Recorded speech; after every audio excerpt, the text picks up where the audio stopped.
All right. So between someone like Element, one of the bigger players that's out there, and or offshore, what are the benefits and drawbacks of each three of those choices, and why is Element basically the best choice to go with if people can afford it? That's a very good question. So I probably get this quite often and have to explain it. So a lot of consulting firms have, I would say, more basic consultants, and they understand the technology, but do they understand your business and your process as well as how to adapt that with the people? And so while a lot of people, you hear about that all the time, business process and technology, all those three different to kind of help solve business problems. But the truth of the matter is once you start asking them about anything other than technology, can they really help you? And that's where Element kind of steps in is that we can understand all three from a truly, we've been in the industry, we've had experience doing this. We are not just PLM experts, but we help with the whole enterprise solving problems across the different silos. So just PLM, ERP, MES, whether it even be CBQ. And so you have to try to stay away from the marketing buzzwords about what everybody says and try to listen to actually ask them good questions and see if they can actually answer the questions. And offshore is really good because the cost point is lower, but they also don't understand your business. Again, they're good at the technology, but they also just will ask you, well, what are your requirements, sir? And I will fulfill your requirements. They may not be able to say, you may ask them, hey, I really don't know which way I should go. Can you advise me on the best path forward for my business? And they'll be like, no, you decide on what you want as your best path forward, and I will implement that. Yep. Well, Element comes in as your trusted advisor, not just on the technology side, but also on helping you through the business decisions that you have to make and helping you achieve those outcomes. And so that's really the key differentiator is let's try to evolve your business and actually make decisions that will help you, you know, achieve those outcomes that you want to achieve for the business. Two more follow-ups to that. First, what questions should people be asking that can help them diagnose? If you were vetting right now, what questions would you be asking? And then the second one is just maybe some stories or percentages of like how many people have gone with the other options and actually come back and what their complaints have been. But we can just kind of hop into like the vetting first if you want to talk about that. And the questions you should ask, it all varies because you probably want to take a look at, well, what problems am I trying to solve? And let's actually look at more than just, hey, I need you to implement XYZ for me. You may actually want to say, hey, we're struggling with a certain business problem. And maybe actually throw some problems at them and say, hey, let's just take one for example.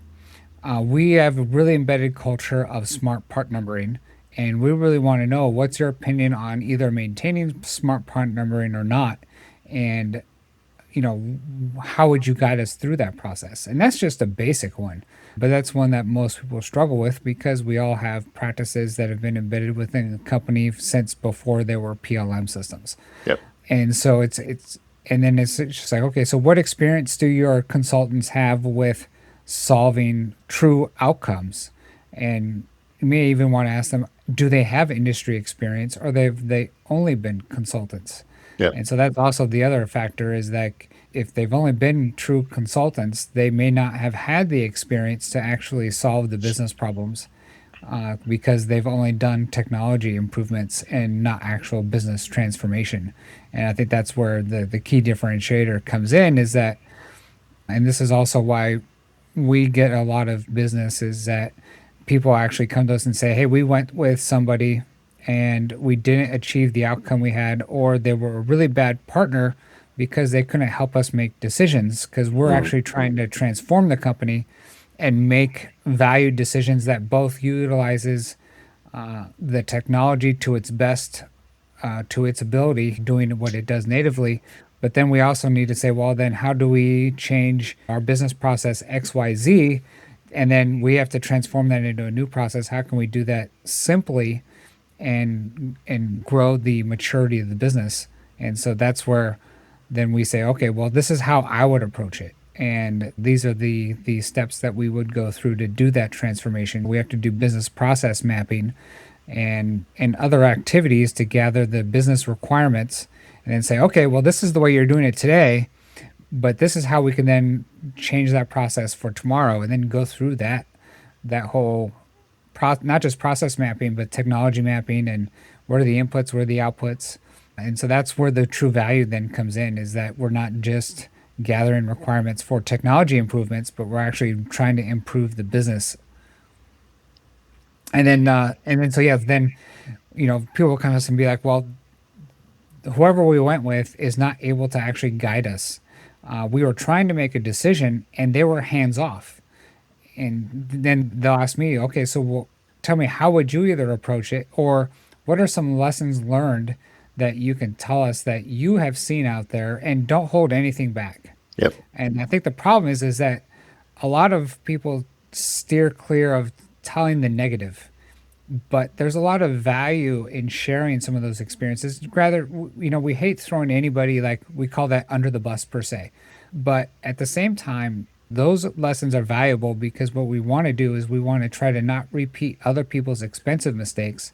Granted, people are going to run into problems regardless of when you do a transformation, but it's how can we avoid it, or at least identify risk and come up with potential mitigations to how do we avert the risk, and or if we do realize it, that hey, we at least thought about it up front and now we can actually plan to then do something about it, or maybe we already planned to do something about it and now we have to execute against that plan.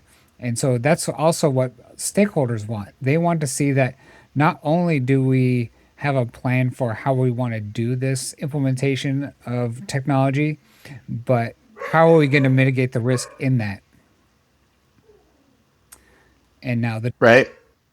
No, the other thing that popped up that I was thinking about when you were talking about all this is like, how often do people come to you saying, we think this is what we need? And after looking at stuff, you're like, well, yeah, but actually you need these three other things. And do you have any like right. practical examples of that? Yeah, generally see where, yeah, some people say, hey, we want to implement, let's say, MPM, so manufacturing process management. Yep. And then we'll say, oh, no, that's a really great area to grow into. Let's take a look at your current environment and see if you're ready for it. And so that's usually what ends up happening, is that you're like, okay, so you want to do this, but you're not properly managing your engineering data yet. And so now we have to get that up to snuff first, to a maturity level that now you can adopt NPM. Okay, well, that sounds like a lot of work. How can we ever be successful and start making grounds? Well, okay, so now let's come up with a plan. Well, how can we phase this in? Because we don't want to, you know, tell all of engineering needs to update their process before you can implement this. There are ways to phase in. And so that's always the thing, too, is how much change can you bite off at once? And can we come up with a plan to start reasonably and then grow into where you actually need to go? And this is also Yep. gets into that thing that I love to do most, is develop long-term maturity roadmaps, Yep. because it's not something that you can generally stand up in a few months. Some of these transformations can take years. And so let's make sure that we are on the right path to get there, and that we can actually take, say, metrics today. We can actually see, like, hey, as we progress through this roadmap, we can start seeing the metrics start to move because we're measuring them. And then as we see success, the business is going to say, okay, let's keep going. Let's come up with plans of migrating more products, or however we decided to stagger the implementation. Yep. And then if things do come up and say, hey, we just got into a new business climate, we now have to adopt something else too, that's now of higher value. And you say, okay, well, we can continue down this path, but maybe we're going to reduce the effort just a little bit. And now we're going to focus on this new area that you want to implement in. So the roadmap should be a living, breathing thing. It shouldn't be just a one and done. Yep. And always keep it live, keep it up to date, and look at it every 6 months or a year, or however how often the business needs, and keep adjusting as you see fit. And so that's also where I think a lot of other companies struggle, is how do we develop a roadmap? How do we work with the business to maintain a roadmap?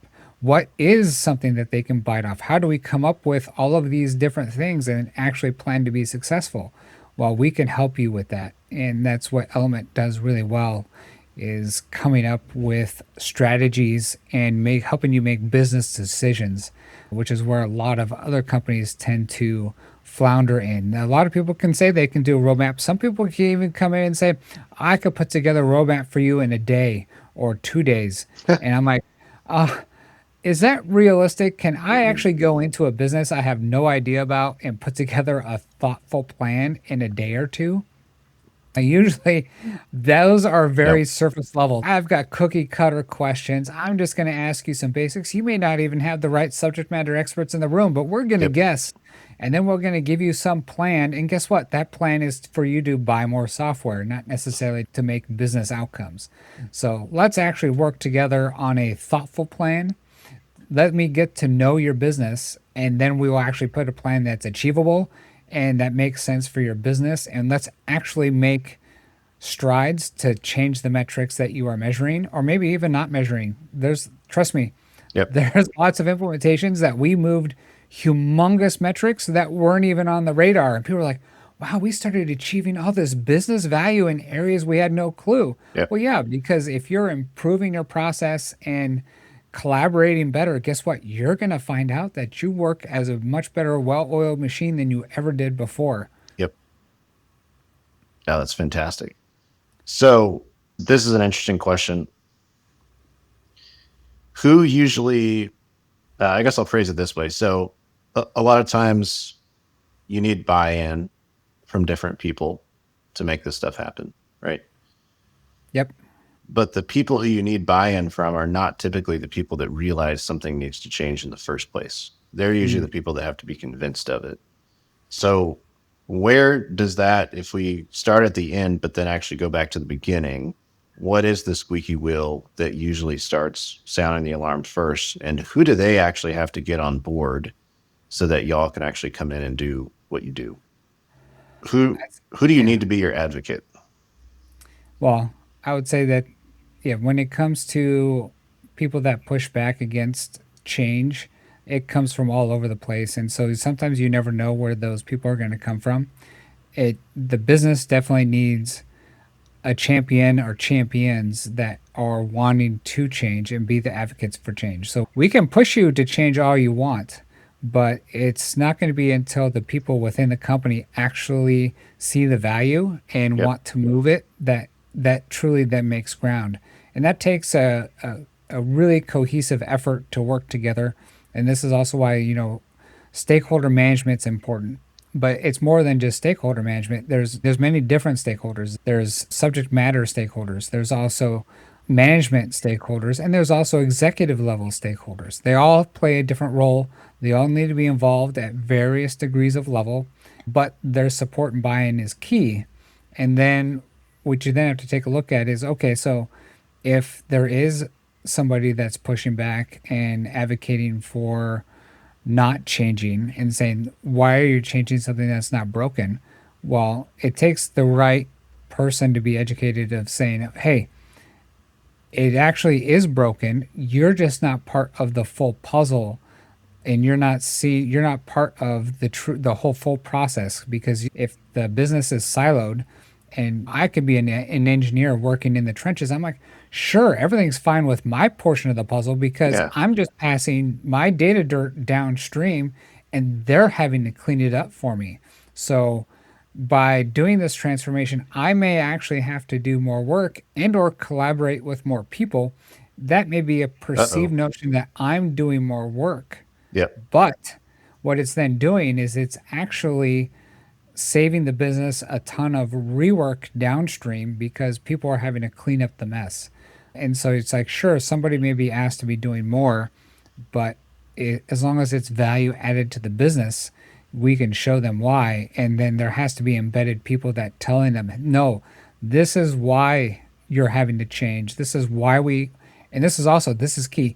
This is why we have to change as a business, because we need to mature and do things better because we're trying to become more agile. We need to develop more product. We need to increase our margins.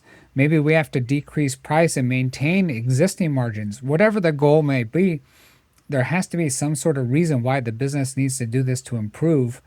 And guess what? As the business improves, usually the business climate improves, which means people get rewarded in different ways.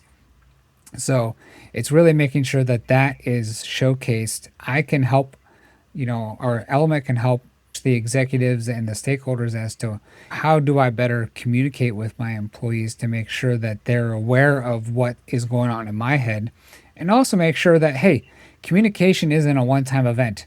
Like an executive sponsor showing up to a kickoff meeting and then disappears for the rest of the project, and it's a long project. If they're not vocal during it, guess what? Is that Yep. people then slowly start to think, this probably isn't a priority for my executive anymore because they're not present in any meetings and they're talking about other initiatives. So it's making sure that everybody knows, like, hey, what is the cadence of communication I need, and how do I have to reinforce the message as things go along? Because these transformations usually aren't in hours or weeks; they're usually measured in months. Yep. Sometimes, obviously, the really big ones can take years, and those are more like programs, not projects. I think something that doesn't get talked about enough, that because we talk a lot about how consultancies can do a better job and actually take care of the client and provide value. But I think Yep. something that doesn't get asked very often is what makes a really good client. And like if someone is wanting to engage with y'all or with any other consultancy, what can they do to make sure that the process goes as good as it can? Well, I definitely have to say there are definitely good and bad clients out there. And I would say that it really Yeah. comes down to how much the project team embraces the change and how much they're bought in.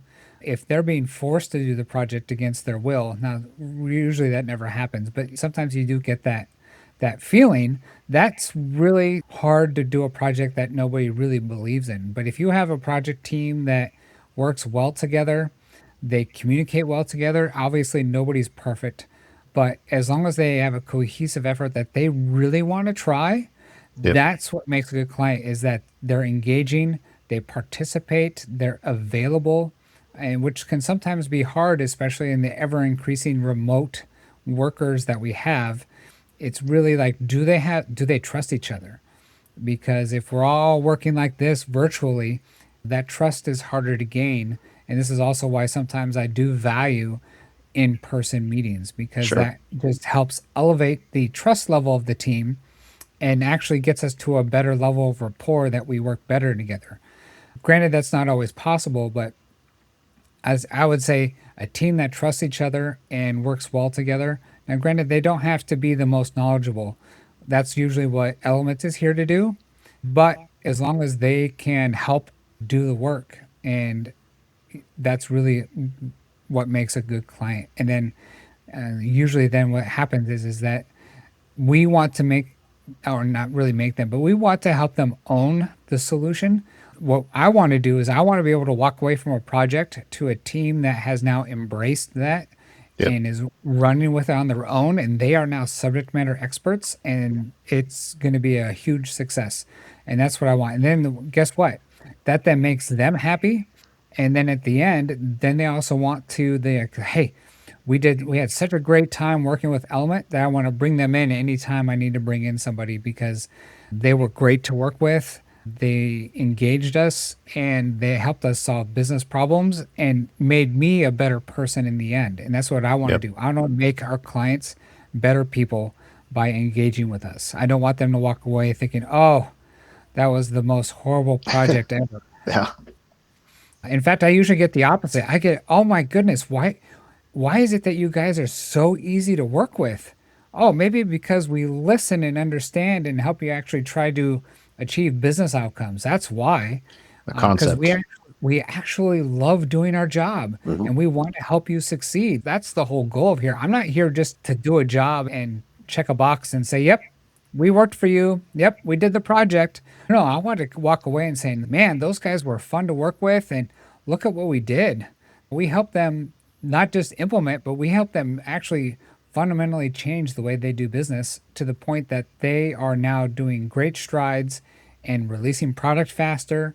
Manufacturing is getting done more accurately with less variances, less rework. Cost of poor quality is going down. Oh, yeah, everybody's singing the praises.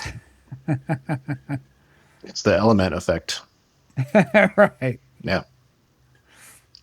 It's been a minute since we talked about AI. We talked about this, I don't know, probably about 6 months ago or so. And a lot has changed since then in terms of what AI is capable of. We saw Anthropic's Fable release get pulled a few days after it popped out, and that, at least in the marketing world, that was an issue. Some people saw how powerful it was and then built their whole entire ecosystem around it in a day, and then it went away. They didn't have it anymore. And I would suspect kind of similar type of silliness goes on in this world as well. Has anything changed in your view of AI, or how it should be looked at and handled and implemented since we last talked? Is anything different, or is it pretty much the same? Well, I would say when it comes to AI, especially in the engineering and manufacturing space, most people are just exploring what it can do, Mm-hmm. and there's really no good like off the shelf solution that says, "Hey, I want this AI solution and it's going to help me do my job better." And what I'm seeing is that companies really need more AI consultancy to Mm-hmm. say, hey, how can we help you use the agents and LLMs that are out there to help you do more work and do it more efficiently or maybe do it faster? It's like, how can we scale with less people? And especially in the whole PLM space, key knowledge can sometimes be hard to hire. Yeah. So it's like, okay, so if I'm struggling to hire, say, business analysts or system administrators, how can I make my existing system administrator more efficient so that we don't need to hire another one? And so, okay, so if there's really a gap there, well, maybe we can use AI to help scale the business without having to hire more people. And so I can make that current system administrator much more productive. For example, we can say help you automate certain tasks that may take currently months to do. So like let's just take for example, I'm an enterprise and I maintain 4 different environments for my PLM, which is quite common. But trying to keep them all in sync on a regular basis is difficult. It takes a lot of work by a system administrator, and I may not have the budget to hire more systems administrators just to be able to refresh all my environments. Yep. Well, what if AI can come in and say, hey, with one system administrator and the right AI tools, we can help you essentially keep all the systems up to date within hours instead of months. And then what happens is that I can alleviate the burden on the business of saying, hey, we need to say refresh our environments monthly, quarterly, whatever the rate is. I quite often see where people have non-production systems that are out of date by sometimes over a year. Oh yeah. And I'm like, well, how can you be productive if you're truly trying to transform the business if all of these systems are out of date? Well, AI can help you in that. And that's just one productivity tool. But what are other ways that we can help you? It's such a valuable tool, but you need to know how you want to use it. How can it connect to my systems? That's where we can come in and help is let's use some LLMs, let's make some agents that's purpose built for your company, and we can help you connect it to Windchill and help do certain tasks. Does it need to connect to the front end? Does it need to connect to the back end? What data is it going to pull out? What tasks do you need to do? How does the whole infrastructure need to be set up? And that's the whole thing is a lot of people are like, well, it's great, but I need it local, not cloud based. Well, there are ways we can help you with that too. There are Yep. ways of bringing in some of those locally so that you're not sharing your data publicly. There's also ways of doing it not cloud based. So it's like, okay, so because nobody wants their data in the cloud, it's a really high risk. They may want to use agents in the cloud, but those agents shouldn't be sharing data in the cloud. So there's many different things. So we have the right experts in place that help come in and guide people in that area. Now, all this like, what LLM should I use? Which ones is the government controlling and gives not access to? Well, there's many of them out there. We have experience with using various ones, and so we can guide you. Okay, so we can use different AI models or LLMs, and these are the pros and cons of each. These are the ones we recommend. Yep. If something happens, we can help guide people through the process of, well, do we need to switch? Well, let's remodel the agents and whatever it might be. That's going to be an ongoing effort for, I think, years to come, is because it's still a very volatile area and an area that's growing quite rapidly. And we're also going to start seeing a lot of regulation around it as well. Yeah, keeping up with all that, especially as they continue to progress in benchmarking and certain ones get better at certain things and then they shift. Right. It's like this kind of deal. Right. And there even some shifts happen to the point where it's, oh, it actually makes sense to switch the model that we're using on this process because we get so much of a better output. Yep. So yeah, Yeah. that's really No. good. Yeah. This is going to be a specialty area that we're all going to be using going forward, I think, for a very long time. Yeah, it's almost like a wine taster being able to correctly identify where something's from and what elevation and everything. It feels the same to me with the whole AI thing. There's people I'm more advanced than your average bear with picking that stuff out, but there's people that are just like they know every little thing, and those people are at Element. So hire Element. That's the lesson from there. Yep. Will definitely help. So this next question is around Windchill, and because I don't know the perfect way to ask this question, but Windchill Plus is one of those. Yeah. is that the cloud version? Yes. It's the SaaS version of Windchill. Okay, and why? Just explain to me real quick why they want to implement that. Yeah. Well, Yeah. so yeah, people are definitely looking at Windchill SaaS because it's they want, well, most of are starting to now get on a SaaS first basis where they want to reduce the risk of having on-premise enterprise systems, and they want to be more agile. Okay. And so SaaS is definitely a big way that companies are going, and but it's going to take a big lift and shift to get there. And some people are going to want to transform the way they do business when they do it, because it's like a key shift into, if I'm going to do a change, let's take advantage of that shift. For sure. And I'll just ask you about Windchill Plus, and I think you have a case study you can talk about, right? At least anonymized, maybe. Crow. Let's talk about Windchill Plus. What is it? Why do we want to switch to it? And I think y'all had a pretty successful implementation of that pretty recently. If you want to talk about that too. Yeah, so Windchill Plus is PTC's SaaS version of Windchill. And that is obviously, companies these days are going to like a SaaS first kind of mentality.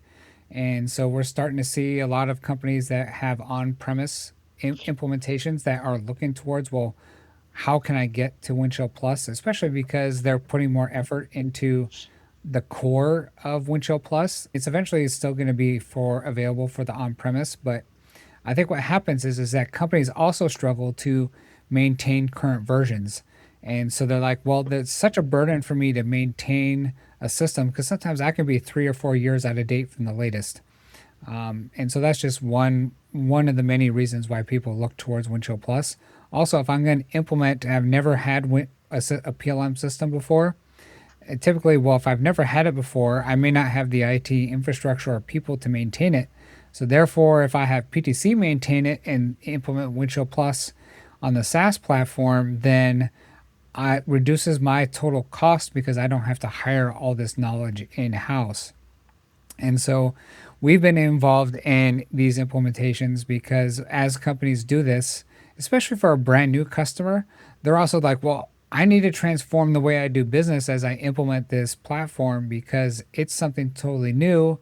This is a great time for me to change my business process to match how Windchill would work. Mm-hmm. Instead of just saying, hey, I'm just going to stand up a system and move all my data, I actually now need, oh, I've never done change management before. How do I properly set that up?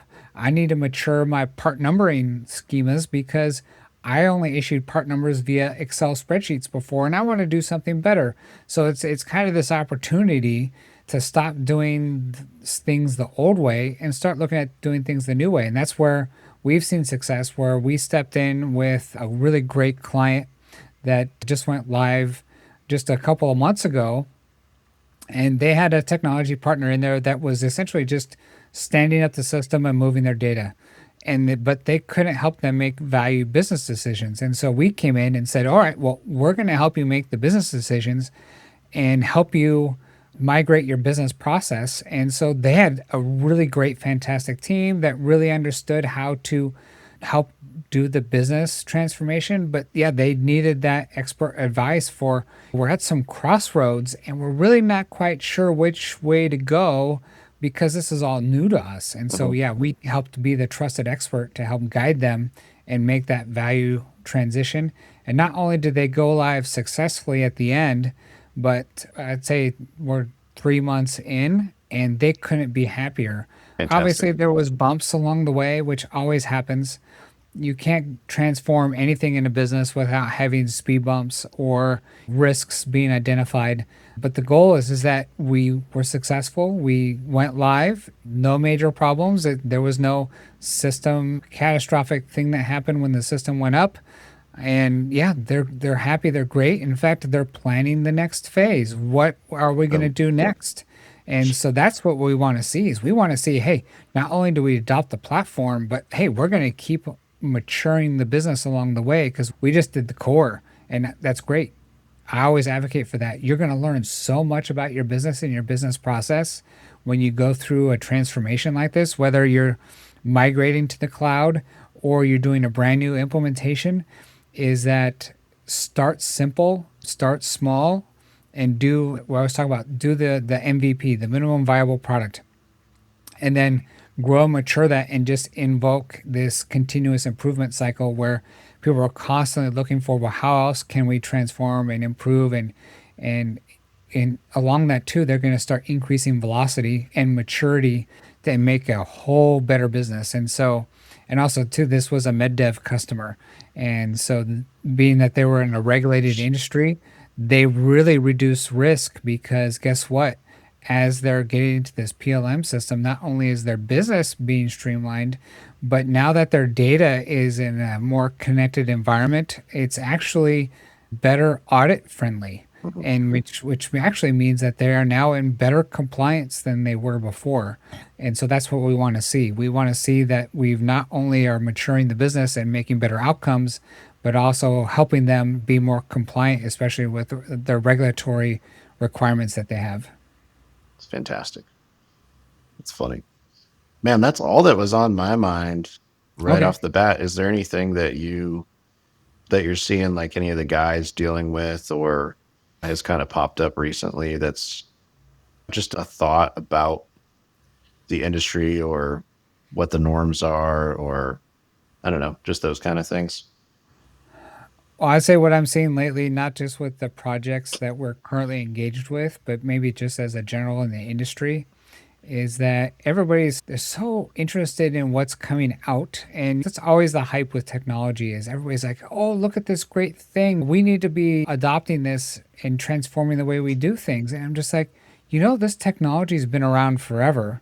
Yeah. And for those companies that are still sitting on the sidelines just waiting for the technology to be ready, I'm like, look, it's been ready.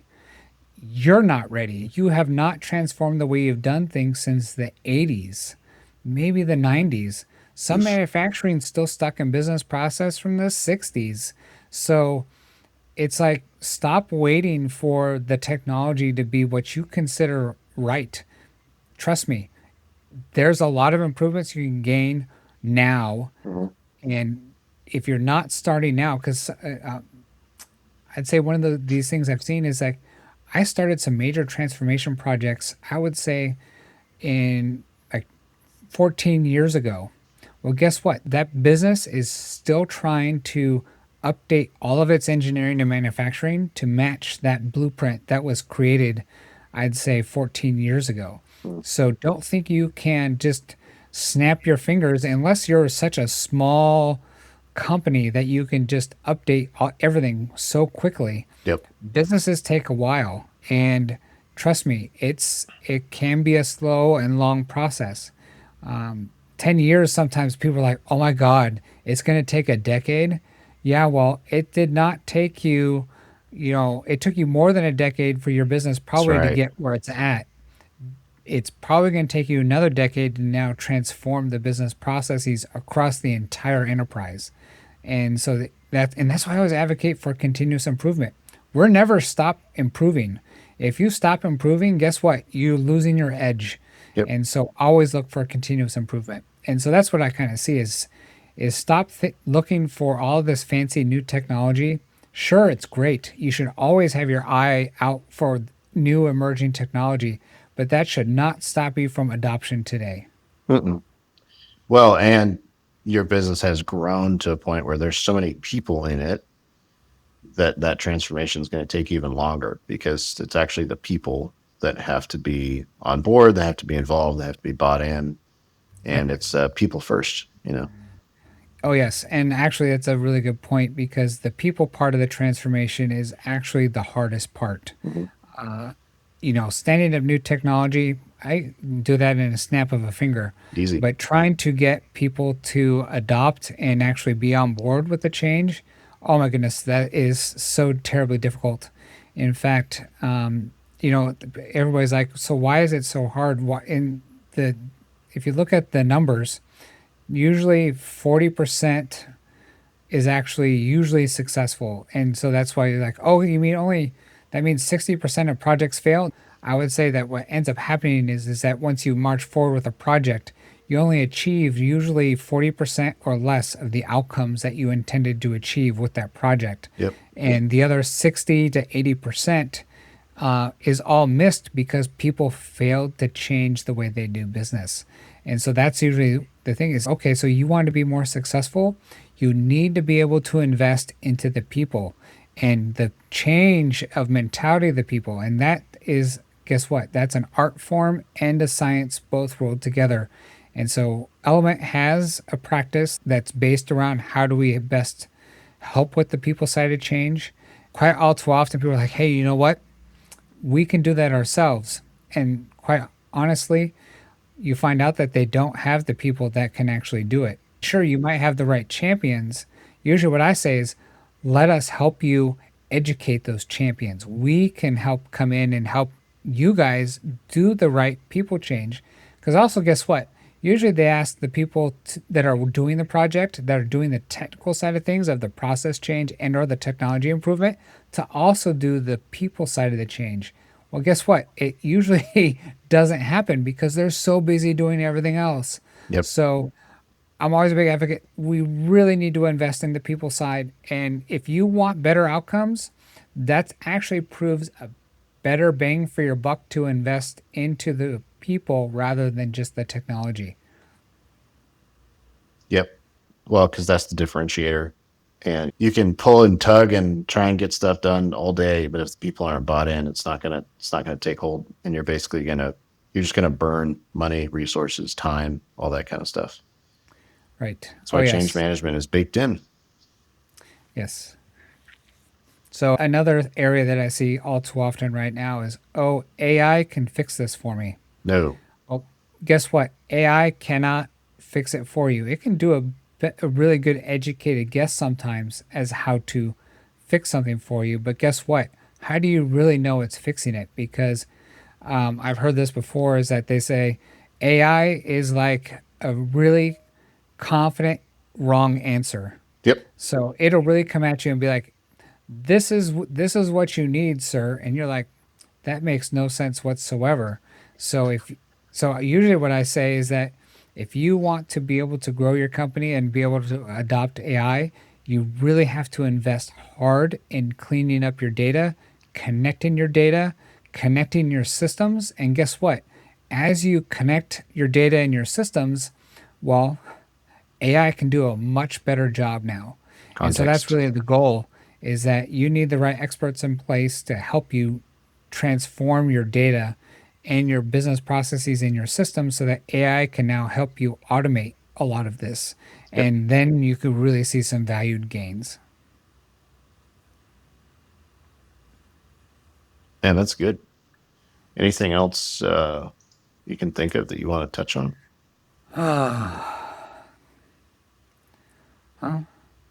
No, it's actually more than I thought I was going to be able to get out. So this is Yeah. always good. Anytime that we can get together and start getting out the information from Eric's head is always a good one.